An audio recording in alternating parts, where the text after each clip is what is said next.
Hello, everyone. Welcome to the show and welcome to Create with Franz. We always talk here about how to create the life you want, and there are lots of ways of doing that. Sometimes we ask this question because we're kind of lost and thinking, well, why am I here? What am I supposed to do? We don't have direction. And this happens to a lot of people, including my own son, who ended up traveling the whole world and still is after 4 years because he doesn't really know what to do, but he's learned so much in his life. Now I'm thinking, you know what? I'm not alone. I'm not the only mom that has a son on the road on a cycle because this has happened in the past to the guest that we have today. So, welcome to the show, Nathaniel Allenby from California. Hello, Franz. Thank you so much for having me. It's an honor to be here. Yes, and thank you for contacting me and asking me to be on the show because that's a great thing because you have something called Cirque Quirk, which is San Diego highest rated circus entertainment company. Now, you guys, Mhm. before you think that I'm going to tell you all about how to find a circus, that's not the topic. Okay, stay there, stay tuned. We don't want all my followers to think, oh my gosh, she wants me to work in a circus. Although, when I was about 10, I thought I would be a contortionist for the local circus, but it didn't happen. I'm still quite flexible, but I could try. I Uh, never planned to run away and start a circus. I just right? ended up doing We that. just ended up doing it. And I love when life takes us through like twists and turns and things happen in research of finding out who we Yeah. are. And nowadays, with AI swapping away lots of jobs, people are asking those questions. You know, I studied all these years for this, and now what do I do? And so you have ways of looking for yourself. Everyone has their own journey. And Mhm. somebody has built companies around this argument, seeing how important it is to be human. So human artistry is more important. And I'm focusing on this month and this spring because I don't want people to lose hope. I want you guys to understand that human is always way better, way better. Maybe not faster, but better than AI or Photoshop or Wi Fi. We are people, we need connection. For this reason, I want to hear the story how Nathaniel ended up where he is. Let's start from the beginning. How old were you when all this journey started? So I left for this journey at age 22. I had dropped out of college in a politics program. I Hmm. thought it was vile, seditious, and corrupt, and I couldn't see myself moving forward in it. And I didn't know what to do with my life. I Right? started playing video games professionally, and there was no money in it. And Mm. despite becoming an international grand champion at World of Warcraft, there wasn't a passion for life. I Mm. had gotten really unhealthy and depressed. Mm. And my best friend noticed this and offered me a one-way ticket to Europe, a bicycle when we got there, and he just wanted to ride around to all these different permaculture farms, intentional communities, and volunteer opportunities. So we did. We ended up in Europe together, 7.5 months. Another friend joined us at the beginning and left after about 2 months. And we had an absolutely incredible, but also painful learning time because I'd never spent much time on a bicycle. I'd never lived without money before. I'd never lived in a foreign country where I didn't speak the language. So things like reading street signs without a map, let alone without GPS or a phone, were very challenging and led to all kinds of really hilarious situations. I can just imagine that. I'm just thinking now, well, perhaps not everyone will be doing that, but I do know lots of people that took a year off and went abroad to just free their mind. What happened then as you were traveling around? What were you discovering about the places? Is one part of a story, but what were you discovering about yourself that was emerging as you were dealing with very difficult situations? Do you want to go deeper into that? Yeah, I'm actually a psychology student now, working towards becoming a psychotherapist. So this stuff really matters to me. What I learned was Prior to that moment, I had been very performative. I'd had a fixed mindset.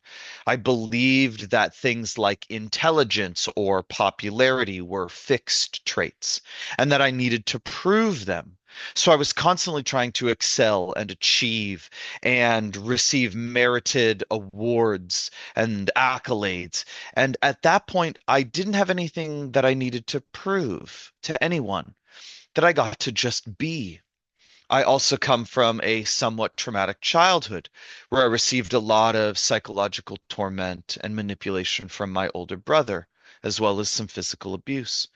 And so not only was I liberated from that, but I got to have brand new experiences relating to total strangers on a very regular and consistent basis.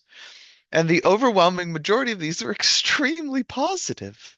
People were very kind, giving, generous, compassionate, empathetic, loving, and understanding. So I got to experience this. I didn't need to do anything in order to receive love and worthiness. And I got to explore from this place of limitless freedom what I wanted to do with my life. Whereas before that, I'd been on this very strong, call it track towards this future career. And so this freedom allowed me a sense of childlike discovery and wonder that I ended up bringing into my career later on through circus by inspiring people towards this through shows meant to motivate, inspire, and create this sense of awe and majesty that I had while I was traveling. Amazing. That's a lot of stuff you were doing there. So you were trying to make a living, trying to find a place where to sleep. You probably have a sleeping bag or a tent or something. Then Mhm. you were trying to speak in a foreign language before Google Translation was a thing. Correct? And so, like gesticulation, you're probably half Italian, trying to say what you wanted with your hands. And people were trying to communicate with you and say, who's this guy? What does he want? And you didn't even know what you wanted. You just wanted food and shelter and to find out who you are. That's an amazing journey. And then after you've been in how many countries? Did you say 10 countries, 30 countries? At this point, I've cycled across 10 countries, 30 states. I pedaled 28,000 miles You have over muscle. 6 years. You have muscle. Yeah. What's the best diet when you're on a cycle all the time? And just asking Uh, for a friend. we called it the freegan diet. We would eat anything that was free. And I kid you not, there were days I would consume tens of thousands of calories because the body was consuming 12 to 15,000 calories, Yeah. riding sometimes over 100 miles. I think our biggest day ever was 155 miles, carrying about 60 pounds worth of gear, food, water, some clothes. Yeah, just one sleeping bag, Yeah. one tent, usually one book, one set of utensils, one toothbrush, as little as we could get by with. Yes. And isn't that the time when we realized that this dream of being big with a big house, the car, the degree with, the metal, taxi, doctor, and having stuff, they mean very little when it comes to happiness, doesn't it? Yeah. Comically, my best friend and I had bonded over the movie Fight Club, and one of the strongest theoretical lines within it about the philosophy is the things you own end up owning you. And we can become so trapped in this consumeristic reality, believing that we need to keep up with our neighbors, that joy comes from having, that contentment comes from the boat and the spare house, so we can go and vacation there and relax. And when I was living on the bicycle, there were moments of absolute bliss and joy just from seeing a set of mountains as I crested a hill that was extremely difficult to climb, or having this really lovely, genuine connection with someone that I didn't know 13 seconds ago. And it was really eye-opening. It really changed my mind about the importance of values in life. Yes, absolutely. Values change as we grow up. We might think this is important, and then after 20 years, well, actually, it wasn't. Once I acquired the object X, I felt very empty and I wanted more. And we're never happy. And I remember yesterday I was watching a very short documentary on YouTube of this American guy who was very friendly with an Indian couple. They live in the Indian Reserve here in the Mm. US. I don't know which country. And they've never been to a big city. They've only been to a tiny village. And so he said, I'm going to take you for 3 days to experiment life in a big city. And they tried, and all they kept saying was, wow, how do you guys live in this? That's crazy. And they always said, why do you have so much stuff? Yeah. And we have so much stuff. And when you finish your degree in psychology, how do you think that your experience is going to carve how you help your patients? So that's kind of an off question here, but I'm really interested because a psychologist can come with a lot of abstract theories. It's all theory, isn't it? Hypotheses. But you lived there where you were looking Mhm. for yourself, and so many people will come to you being confused. That's why you go to a psychologist. I'm confused about this, I'm confused about that. How do you think that's going to help them to really connect to themselves because you've been there? Yeah, I feel really blessed to have these incredible life experiences because it will certainly impact the kind of practice that I have. It certainly helped me cultivate a greater understanding of empathy, compassion, as well as resilience and perseverance. I can relate to what so many people have been through because I've had such a diversity and breadth of life experiences. Now, I can't do psychotherapy until I acquire a master's degree. I then go into practicum hours so that I can receive a certification that's different state by state here in the United States. And I absolutely love being in school right now because so much of what I'm studying is all about the human condition and the human experience. And we are such social animals. What struck me about what you were saying earlier is that we're not meant to work in isolation, kind of like AI does, or that many of us do when working on computers or with AI. We're meant to be a part of teams. We're meant to be around people. And so much of what people bring in terms of what they come to a psychotherapist with is feelings of loneliness or issues that they feel alone in handling, and that they just need another person to be there with them in it.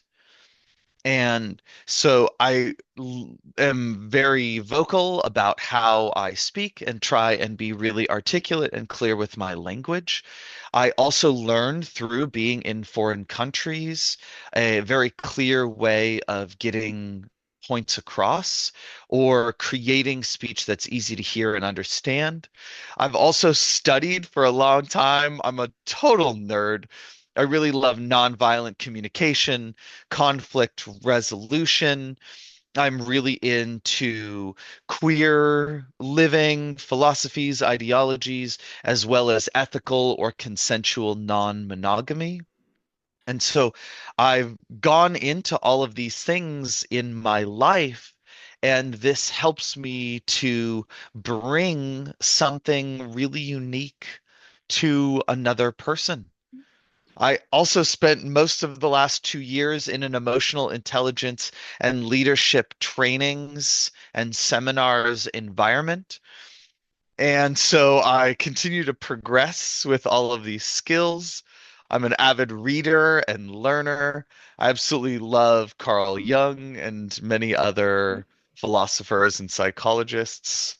I could go on for a long time here, but I think that's a good place to stop. It's a good place. Well, thank you. And that is so good because you can use all these, and you have been using all these the experience, the growth, the communication skills.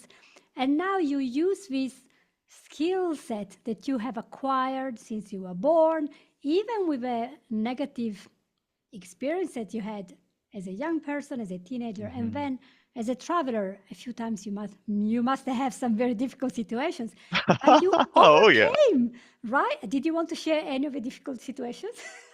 It is written about in my book, The Cycle of Kindness. I have a second one on the way.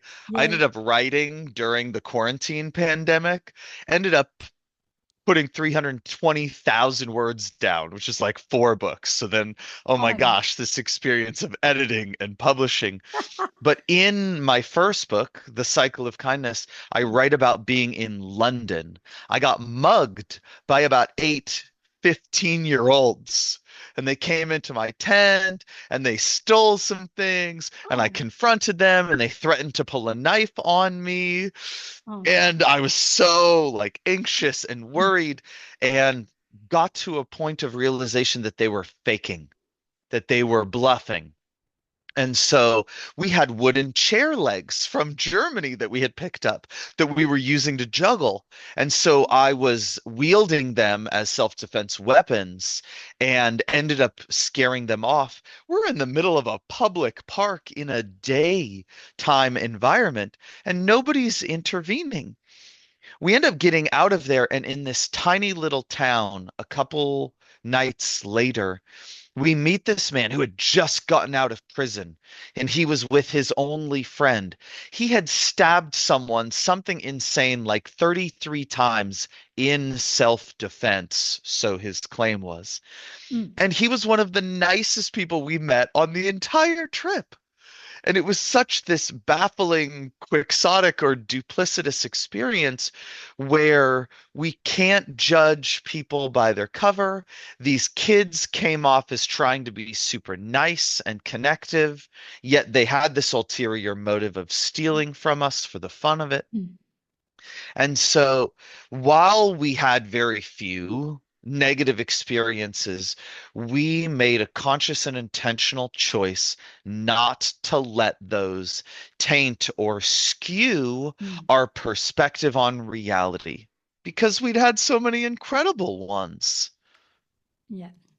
That makes a huge difference, doesn't it? Now you transfer the Yeah. skills after all these cares and you're still alive. Sorry for the Londoners, but London is London. I was always in the east of England, never lived in London for Mm. very long. I was there 4 months and I just quickly left because it's a bit of a mess, Mm. especially now. So, but as you say, a lot of people that can look very nasty, they have, something inside versus hardware, and you can always Yeah. connect to a lot of them because they just want to be loved and accepted, and that has not happened for some reason. Let's move to the circus experience because I'm sure some Sure. of our listener will want to know what happened there, and especially because we're talking about the human connection. So how is the Mhm. circus experience that you are giving and you are sharing and you are living bringing you and bringing your audience something better than just being stuck the whole day scrolling on a mobile phone or cell phone? What's the difference there? Explain to us. Sure. So my best friend who taught me how to juggle had learned just before we left for our trip about 9 months prior. He was involved with this community of people. When we cycled across the United States, we brought a bigger team and we ended up calling ourselves Cycle Circus. And we would post up in little towns or bigger cities or in front of state fairs or on busy street corners in front of state capitals, and we'd put on shows. And so we would start doing these street performances called busking, which comes from the Spanish buscar, which means to search. And so this was the beginning. We also witnessed street performers in Europe who were absolutely brilliant and wonderful and impressive. And we wanted to create that kind of feeling that we experienced as an audience for others. So it became this mission. or a quest towards working towards that goal. And every year we kept training, we kept improving and growing. We implemented more skills like acrobatics and comedy and humor, clowning, miming to create more connection. And as I continued through this path, I ended up landing here in San Diego right after being in San Jose del Cabo, Cabo San Lucas, Mexico. While there, I met the local circus community. And they're like, hey, man, you're pretty good at this. How about you come do some shows with us? So I got to have the experience of being at hotels, resorts, all inclusives, putting on fire shows, people stilt walking, and these kinds of things. And after landing in San Diego, I sought out community here to be able to do that. And I met this brilliant Basque French woman who had this absolutely magnificent company with puppets and stilts. And I ended up getting to start traveling the world, mostly the United States, from the Orange County Fair to Disneyland to the New York State Fair and other places, EDC, Electric Daisy Carnival, Las Vegas, and started seeing how they created this avant-garde mobile theater. And so all of this really influenced me. So when I started producing my own shows, my number one driving force or guiding principle was to create a profoundly powerful impact on my audiences. And so I've used much of my storytelling ability within my shows. I now have created this singular show. I've performed it 300 to 400 times. It's 30 minutes long. It's usually for children, but is also for adults, where I tell much of the story of me learning to juggle, the difficulty it took in overcoming it, because I was terrible to begin with, and try to use this as a source of inspiration for the audiences. And now my company has 30 different productions that we can bring to anyone's events. And each of them has their own story, their own tale, their own guiding motivational force. Amazing. So there isn't just the physical, but the emotional and also organizational. And you started this company, and now obviously you're making a living. You're still eating, so you're there. So not all the jobs have to be 9 to 5, stuck in an office doing something that AI can do in 10 seconds, while we're there 8 hours for nothing, really. So there is a hope there. And I really like, I'm going to read your quote. You said something when you contacted me first that you wanted to share, and he says, "I know what it feels when a child in the Franz mouth falls open, and I know that moment cannot be replicated by anything artificial because it requires two humans to be fully present at the same time." And I think that's where the aim is here with a podcast in this moment, is to realize that however much you can have robots or whatever, but humans need to connect with Yeah. humans. I agree 100%, Franz. There is something so integral to the human experience about a person-to-person connection. It felt like we lost so much of our humanity during the quarantine pandemic that, especially since then, I really wanted to create those moments with others. Now, I absolutely love performing. It's so much fun because there's this rush of adrenaline and endorphins, dopamine and serotonin when all these kids or a big audience out in public is cheering and you see the smiles on their face and there's all this joy, and kids come up to me afterwards and they want to give me a hug and tell me how amazing they think I am and how they want to do something with their lives. Maybe they want to be something completely different, but it's such an incredible experience to have them declare something that they want to do, that they feel inspired about because of the show. And I know AI has this incredible capacity to completely reduce all of the information available online from all of psychology towards someone's prompt or question, but that lacks the human connection of being able to have someone hold a safe container for a person to be vulnerable, emotional, transparent. Maybe they feel weak or unsafe or uncertain. They have self-doubts or there's fear inside of them that no AI will be able to really Mm, receive and give back the kind mm. of holding or safety that we can receive from another human. Okay, so that was great. And I want to ask you this question, Nathaniel. Did you find yourself? Are you happy? Ooh, I did. And finding yourself is not a destination. Finding yourself is a journey. Carl Jung's individuation, or Maslow's, who's famous for his hierarchy of needs, his self-actualization. These two very prominent psychologists talk about this so importantly as never a place that we arrive. It is a place that we continue to move towards throughout our entire life. And while I experience great amounts of joy, I am also infinitely capable of putting stress on myself. I've recently realized that despite over 30 years of psychotherapy, I am still working on healing my core wound of unworthiness because of this trauma that I had as a kid and the lack of protection or neglect from my parents that didn't say, hey, this behavior from my older brother is not okay. This left me believing that I deserved to be treated that way, that I wasn't wanted by my older brother, and that I had to earn love, that I wasn't just necessarily given that. And so to this day, I still do personal development work. I still see psychotherapists. I'm currently working in internal family systems, which is really powerful, and EMDR, which allows us to sit with a very powerful experience and kind of restructure the way we respond to it. And there's really amazing books out there because as a parent now, so much of what I do is inspired by wanting to be the best possible dad for my children.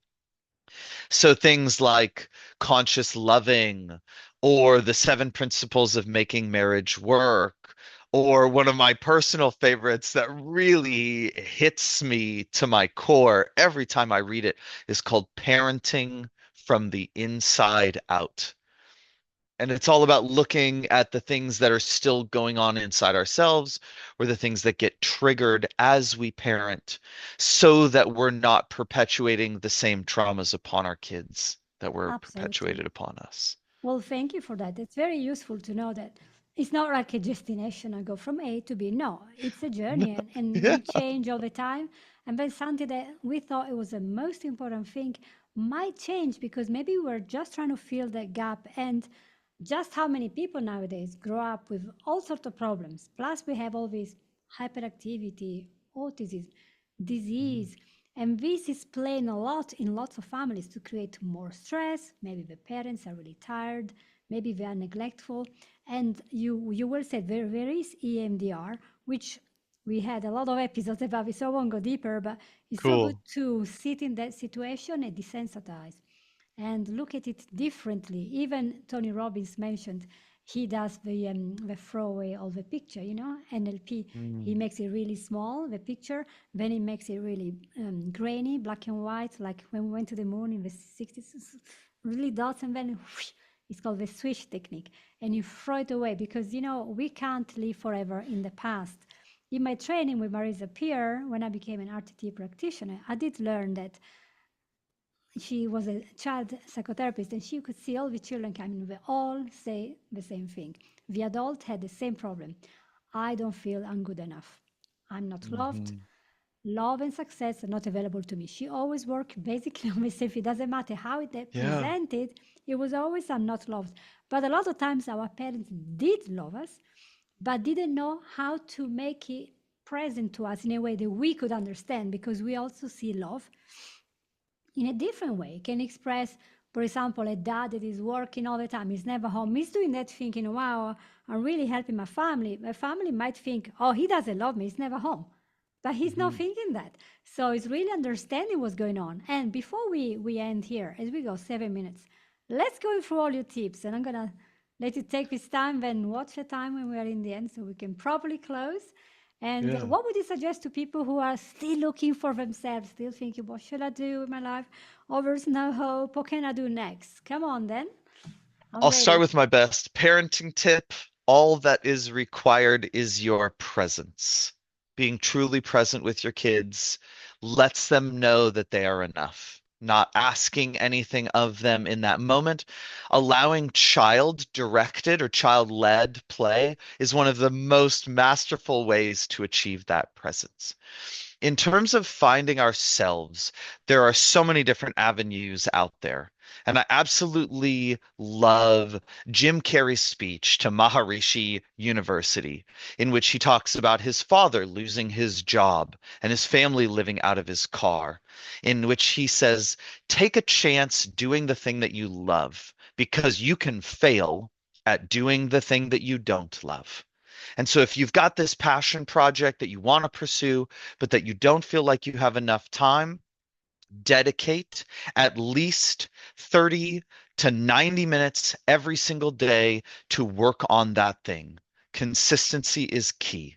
There's this absolutely brilliant way of utilizing time management in what's called time blocking, where you say, I'm going to do this for 20 minutes a day. I'm going to do this thing for 30 minutes a day. And you block out the amount of day time that you have, not with this at this time, this at this time. It's instead by a system of prioritization. You're saying quality time with my family is my number one priority, so I am spending at least this amount of time per day. Quality food and nutrition is a priority, so I'm going to spend this amount of time cooking and eating. Trying to remember the name of this monk who I follow, who's absolutely brilliant as well. He talks about how we're so built into this hyper productivity system that we're rarely doing just one thing at a time. So that while we're sleeping, we're waking up thinking about work. That while we're working, we're trying to plan what we're doing over the weekend. While we're eating, we're looking at our phones, or that we're distracting ourselves by watching something on a screen. And that it's very important to spend moments each day with just the one activity, especially with eating, because we kind of eat our emotions. So if we're eating with fear and stress and worry, we're also storing those things in our bodies. Oftentimes, when people go through really intense emotional healing work and releasing of emotions, they lose weight because the things that we're holding on to in our bodies, those emotions, are then allowed to leave and process. If it feels like you are alone or that you are struggling to cope with life, please reach out to a trained professional. Get help doing the deep psychological work. It is not meant to do alone. If there's nobody in life that you can really call on to help do this work with you, there are trained professionals out there. Really get support. If anyone's struggling from addiction or overcoming habits that they don't feel like they can let go of, there are so many institutions, especially like NA, AA, or there's one called PIR, which is Psychedelics in Recovery, that is more accepting of the use of psychedelics in that journey. And truly, I'm working towards becoming a psychedelic assisted psychotherapist. because this nascent and emerging field is really yielding and demonstrating massively profound results. And for Absolutely. those who are interested in taking psychedelics, please don't do this alone. Please don't do this underprepared. Have someone who is capable of taking care of you, who has more experience than you, who has an understanding of the kinds of things that might arise for you through the experience. Set and setting matter. Intention matters. That is important. And I devoted a whole episode on psychedelics last year when I interviewed a nurse. She is not only a nurse, I can't remember. Oh, she was, wait a minute. She was working. All right. She's the person that makes you wake up after surgery. What was the name of that? I'm not sure what that's called. She was an Anesthesiologist? that's it. That's the word. It's just not coming to me. And she Okay. eventually found out that the study of psychedelics have been kind of squashed a lot because the FDA Hmm. here and there. But eventually, they found out that there are some cases when you're really you're just resistant to any treatment. But with medical professionals there, you can do this particular journey that allows you to see things from outside of yourself. I don't want to go deeper because we have 1 minute. Yeah. But Okay. yeah, if you want to look up in my old um, episode, she's there.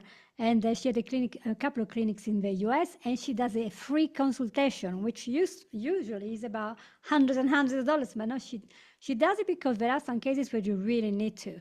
So Hmm. we have to go to a close, and I just want to Hmm. thank you, Nats, for all these comments and all these suggestions because they come truly from your heart.